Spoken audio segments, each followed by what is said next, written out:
নাকত ধৰি চাকত ঘূৰাইছে এতিয়া বিয়াগুম বন বিভাগক এটা বাঘে আৰু এই যিটো বাঘ এই বাঘটো বিগত 21টা দিনে এই যিটো বিভাগ বিয়াগুম বন বিভাগৰ যিসকল বৰমূৰীয়া এই ঢিঙৰ আন গাঁৱত তেওঁলোকে বাহৰ পাতিছে তেওঁলোকে আজি বাঘৰ অৱস্থিতি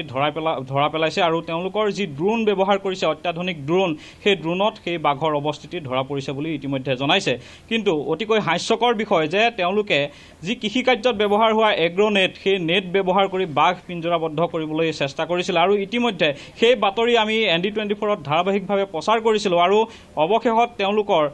গা লৰিল আৰু তেওঁলোকে বৰ্তমান সময়ত ইটোৰ পিছত সিটো পিঞ্জৰা এই যিটোৰা হাবি এই হাবিৰ মাজলৈ তেওঁলোকে এই পিঞ্জৰা লৈ যোৱা দেখিবলৈ পোৱা গৈছে আৰু এই মুহূৰ্তত আপুনি চাওক যে বিয়াগুম বিভাগটোৰ যিসকল বিশেষজ্ঞ সেই বিশেষজ্ঞসকল এই স্থানত বাহৰ পাতিছে আৰু তেওঁলোকে বাহৰ পাতি কিন্তু বাঘৰ সন্ধান উলিওৱাত তেওঁলোক ব্যৰ্থ হৈছে আৰু অৱশেষত আজি তেওঁলোকে বাঘৰ সন্ধান তেওঁলোকে পাইছে কিন্তু তেওঁলোকে আজিৰ দিনটোত তেওঁলোকে দুটাকৈ হাতী ওৰাং ৰাষ্ট্ৰীয় উদ্যানৰ পৰা হাতী অনাৰ কথা আছিলে কিন্তু সেয়াও যে তেওঁলোক বিফল হ'ল আৰু অৱশেষত অহা কাইলৈ তেওঁলোকে 15খন জেচিবি আৰু তেওঁলোকে দুটাকৈ হাতী কাজিৰঙাৰ পৰা অনা হ'ব বুলি তেওঁলোকে কৈছে আৰু অহা কাইলৈ দিনটোত তেওঁলোকে অভিযান চলাব এই যিটো অঞ্চল চাওক যে এক আতংকময় পৰিৱেশ সৃষ্টি হৈছে বিগত 21টা দিনে ৰাইজ আতংকত আছে ইয়াৰ যিসমূহ বজাৰ আছে সেই বজাৰো বন্ধ দিয়া এক পৰিৱেশৰ সৃষ্টি হৈছে তাৰ পিছতো যে বিভাগটোৰ যিসকল বিষয়া কৰ্মচাৰী এই স্থানত উপস্থিত হৈ বাঘ ধৰাৰ নামত যি ভেকু ভাওনা কৰিছে সেয়া কিন্তু সঁচাকৈ হাস্যকৰ বিষয় কাৰণ কৃষি কাৰ্যত যিসমূহ এগ্ৰোনেট ব্যৱহাৰ হয় সেই নেট দি এটা প্ৰকাণ্ড ঢেকীয়াপতীয়া বাঘ তেওঁলোকে পিঞ্জৰাবদ্ধ বা টেংকুলাইজ কৰিবৰ বাবে তেওঁলোকে চেষ্টা কৰিছে যিহেতু আমি স্থানীয় ৰাইজ দেখিছোঁ আমি তেওঁলোকৰ ওচৰলৈ যাম কথা পাতিম মই আপোনাৰ ওচৰলৈ আহিছোঁ এই যিটো কৃষি প্ৰধান অঞ্চল এই সময়ছোৱাত 21টা দিনে এদিন দুদিন নহয় 21টা দিনে এই যিটো বাঘ ধৰাৰ নামত যিখন ভেকু ভাওনা কৰিছে বিয়াগুম বিভাগটোৱে কি ক'ব চূড়ান্ত ব্যৰ্থ ইয়াত কোনো আপোনাৰ যি পদ্ধতি ব্যৱহাৰ কৰিছে এগ্ৰোনেট দি এইটো কোনো পদ্ধতিয়ে বাঘটোৰ ভগাব নোৱাৰে এইটো আপোনাৰ এনেই দিছে আৰু আপোনাৰ 21টা দিনত ইচ্ছা কৰিলে বাঘটো ধৰিব পাৰিলে হয় ধৰাৰ সদিচ্ছা আছে বুলি নাভাবোঁ ইভা আমি পুনৰ এটা কথা জনাব বিচাৰিছোঁ যে এই যিটো স্থান ঢিঙৰ আন গাঁৱত ৰাজ্য চৰকাৰৰ কেবিনেট মন্ত্ৰী জয়ন্ত মল্ল বৰুৱা এই স্থানত উপস্থিত হৈ বন বিভাগটোক ৰাইজৰ সন্মুখত নিৰ্দেশ দিছিল যে তেওঁলোকে অতি শীঘ্ৰে বাঘটো কৰায়ত্ব কৰি ৰাইজক এই যিটো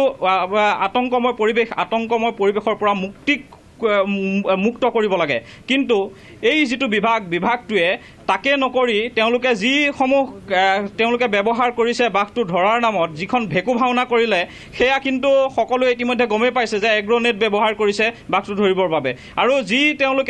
তেওঁলোকে কৈছিলে যে দুটাকৈ হাতী অনাৰ কথা আছিলে কিন্তু আজিৰ দিনটোত সেই দুটা হাতী অনাটো সম্ভৱ নহ'ল বিভাগটোৰ বাবে কি কাৰণে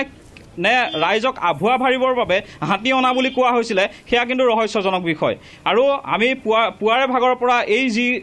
বন বিভাগৰ যিসমূহ কৰ্মকাণ্ড সেই কৰ্মকাণ্ডসমূহ আমি দেখুৱাই গৈছোঁ আৰু অৱশেষত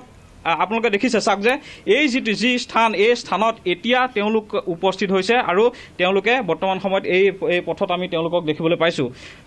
আপুনি চাওক যে এই যিডৰা হাবি এই হাবিডৰাৰ মাজত এই যিটো ঢেকীয়াপতীয়া বাঘ এই বাঘটো অৱস্থিতি তেওঁলোকে আছে বুলি কৈছে কিন্তু চাওক যে এই স্থানত এই যি ৰাইজ বৰ্তমান সময়ত এই স্থানত আছে ইয়াত যদি কিবা কাৰণত যদি বাঘটো ওলাই আহে যদি অনাকাংক্ষিত ঘটনা কৰে তাৰ বাবে দায়ী কোন হ'ব এই যিটো বিভাগটোৱে হওক বা নগাঁও জিলা প্ৰশাসনৰ ইয়াত লোক উপস্থিত আছে তেওঁলোকৰ কি কোনো দায়িত্ব নাই নেকি এনেধৰণৰ কিন্তু প্ৰশ্ন উত্থাপিত হৈছে নিৰাপত্তাৰ ক্ষেত্ৰত এই যিটো জিলা প্ৰশাসনে কি কৰিছে নিৰাপত্তাৰ ক্ষেত্ৰত জিলা প্ৰশাসনে কি কৰিছে সেইটো কিন্তু অতিকৈ বৰ্তমান সময়ত ৰহস্যজনক বিষয় হৈ পৰিছে আমি বাতৰি সম্প্ৰচাৰ কৰাৰ পিছত এতিয়া আপোনালোকে চাওক এই যিসকল বনকৰ্মীসকলক আমি দেখিবলৈ পাইছোঁ তাৰ আগলৈকে কিন্তু এই ৰাজপথটো কিন্তু খালী হৈ আছিলে এতিয়া তেওঁলোকৰ যিসকল বৰমূৰীয়া তেওঁলোক এই স্থানত উপস্থিত হৈছে আচলতে বাতৰি সম্প্ৰচাৰ হোৱাৰ পিছতহে তেওঁলোকৰ গা লৰে নেকি তাৰ আগলৈকে তেওঁলোকে কি কৰি আছিলে ৰাইজক বিগত 21টা দিনে এই যিটো বিভাগটোৰ বৰমূৰীয়াসকলে এই স্থানত আহি তেওঁলোকে বাহৰ পাতিছে আৰু তেওঁলোকে বাঘৰ অৱস্থিতি বিচাৰি ৰাজপথত ঘূৰি ফুৰিছিল বুলি প্ৰাঞ্জল আমি এই মুহূৰ্তত আপোনাক ধন্যবাদ জনাব লাগিব পৰৱৰ্তী বাতৰিত আপোনাৰ সহযোগতে সমগ্ৰ বিষয়টোৰ শেহতীয়া তথ্য আমি ND24 দৰ্শকক অৱগত কৰিম যিহেতু আমি এই বাতৰিৰ পৰা বিদায় ল'ব লাগিব প্ৰাঞ্জল এই মুহূৰ্তত আপোনাক ধন্যবাদ জনাইছো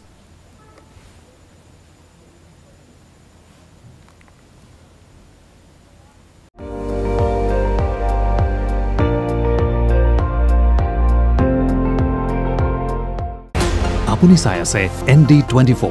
সৰ্বশ্ৰেষ্ঠ নহয় সৰ্বোত্তমৰ দৌৰ